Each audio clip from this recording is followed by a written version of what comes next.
في الفيديو ده انا هجرب the no poo recipe from the hair addict. احنا المفروض بنمكس في الازازة مع مية دافية. لو شعرك قصير بتستخدمي 3 معالق بس، ولو شعرك طويل زي شعري انا استخدمت 4 معالق ونص زي ما بالظبط مكتوب على العلبة.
شلت النوبو ريسيبي من شعري بالكونديشنر، عملت روتين الستايلينج بتاعي زي كل مره، سكرانشنج مع جل اندفن.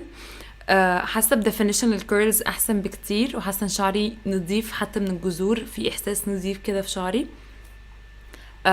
استنوني في الفيديوهات اللي جايه، هعمل لكم فيديو لكل برودكت، وهعمل لكم فيديو عن الستايلينج بتاعي عامه.